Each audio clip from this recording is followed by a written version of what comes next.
next topic. Do we guess? We're talking about Batgirl. Because of course we are. Why wouldn't we be? Because there's more behind the scenes stuff. Love it. They're so good. It's such a controversial So basically, what's the story of Batgirl? Just as a quick recap. Oh, the one that canned and never released? Down from Twitter. Yeah, just be careful. Have they? Yeah. What? Oh, okay. Well, Gary from Nerdrotic shared like 3 images last night, and all 3 of them got pulled down by. They've been shared by everyone else. So yeah, we'll get to them in a minute. But basically, what's the short of this? It had test screenings. Everyone in the show media said, "Oh my god, what a triumph! We love this." I did a video because I had a source and said actually it bombed, and everyone goes, "Mr. H, you don't know what you're talking about. You don't have sources. Who the fuck are you?" Not like I've been doing this for 7 years, and I've been proven right on every time. Anyway, and then they shit canned it like a month later, and I was vindicated. If it was so good, cried out. Yeah, why would they have done that? Exactly, and then everyone cried out, 1,000 tears. Oh no, Batgirl's gone. And there's a very strange contingent that really wants to see Batgirl for some bizarre, strange reason. I don't know why. And it looks like all of this stuff is coming from the directors, actually, because a lot of this stuff, Warner Brothers Discovery's binned it off as a tax write-off. This is absolutely the right decision to do. Why would you release this lump of shite, especially when you've just released The Flash? It's super, super dumb. Of course you were going to bin it off. But then it looks like because the directors came out and was like, well, we tried to find it and it was been deleted off of the group server. Yeah, good. Don't try and steal the movie. You've been paid. Because I knew you were going to try and do that. Yeah. Like, that's literally theft. And then everyone else is like, oh, Leslie Grace, oh, Brendan Fraser. Everyone got paid. Shut up. Literally everyone got paid. Michael Keaton reportedly got paid was it $10 or $20 million for his 10 and I think it was, film? Yeah. Literally 10 minutes in this movie. So don't cry. Everyone's bank balances are very fat. All right. Very, very fat. But anyway, the directors have seemingly just revealed loads and loads of behind the scenes stuff. And I can say confidently that it is the directors, because in the video I did earlier on my channel, which I'm not going to show the video of here now, because I think that'll be one of the key things that flags up, aside from the images, because they'll be able to auto it on a system, is a behind the scenes clip of the 2 directors introducing themselves and then going, Michael Keaton's here as well, basically. It's the most cringeworthy piece of crap you've ever seen in your life. It's awful. And I think they've been releasing this footage, basically, this behind the scenes stuff. So what is it? Well, here we go. Leslie Grace in the cathedral type thing. Cool. And everyone's like, oh, again, stuff like this. Like, who took this? It was clearly him. Yeah. Clearly he took it. Why? Because his hands are outstretched. Obviously. Selfie. Yeah. Oh, and there's some more behind the scenes stuff. And everyone's like, oh, it looks so good. So? It's the same suit he was wearing in The Flash. It's nothing special. Yeah. But it also... So they got him in the tower from 1989 Batman. Ooh, cool. Or try to look like that anyway. But also, that doesn't make a good movie. There's many facets to a good movie. One being a bit, a reasonable budget, which the budget spiraled out of control. But they definitely wouldn't have had a good amount of CG to make Michael Keaton move like they did in The Flash. Which was another one of my complaints I didn't even bring up. Right? Wait. I actually remember something that it was actually funny in The Flash. Oh yeah, well, it ended. Well, no, but you see the cowl that he's wearing. Oh, that bit did make me laugh with the young Flash. Yeah. But again, it's an Easter egg joke because if you've only heard Michael Keaton bitch about not being able to twist his head in the superhero turn thing. Yeah. Really funny. Yeah. I'm sorry. But everyone look, I just think this solidifies that this was crap, to be fair. This doesn't make it look good in any way, shape, or form. None of this makes me excited to watch this movie. Well, no, and good. Not to jump ahead, because I know you said you wanted to bring up the Kevin Smith thing, but Kevin Smith is part of the problem with this, right? Because he keeps talking this shit up, and because he's recently brought to the table this whole thing about the Schumacher cut. to me, that thing felt like planned PR. Because first you get the story out there that, oh yeah, I've seen the movie. And now they're promoting this whole screening of it. We're going to see this movie by the end of the year, kids. The Batman Forever Schumacher cut. So what these directors are trying to do is drum up interest in this. This is no different than the Snyder movement or the Suicide Squad movement, the Ayer cut movement, whatever you want to call it. I mean, to me, that's what they're trying to do. But guess what? Warner Brothers is never going to release this movie, and you can tell them why, Culture. No, they physically can't, though. Right. They can't. They cannot. The minute they do a write down, this thing no longer can appear anywhere ever in the history of man, unless they somehow reverse what they did tax wise. This thing will never see the light of day in any form, in any fashion, not one frame.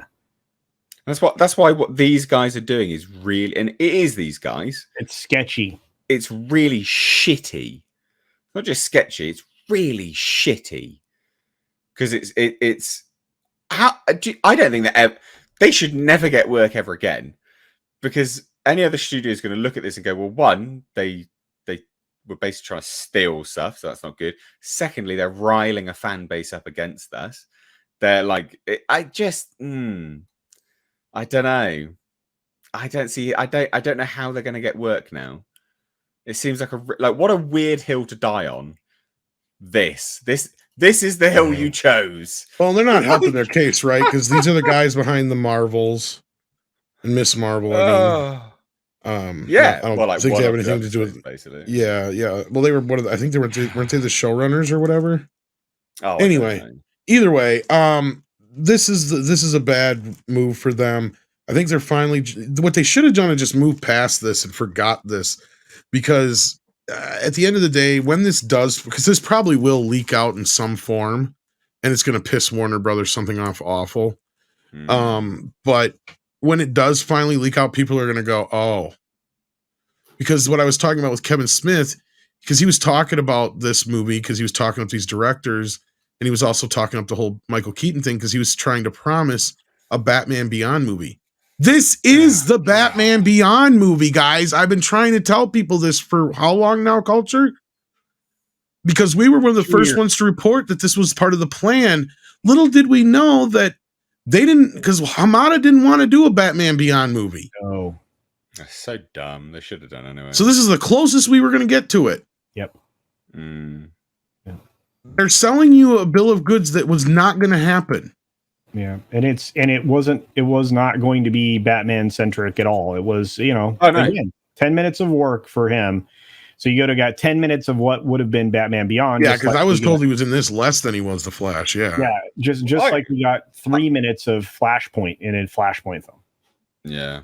I mean, I remember releasing loads of information on this back, because I had, again, someone who was at the test screening.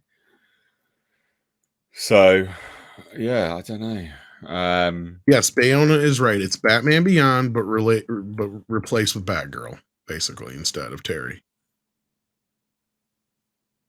Yeah, so I released this. I released an exclusive, like a 9-minute video, July 1st, 2022. So literally a year ago, and that was to counter everyone else, right?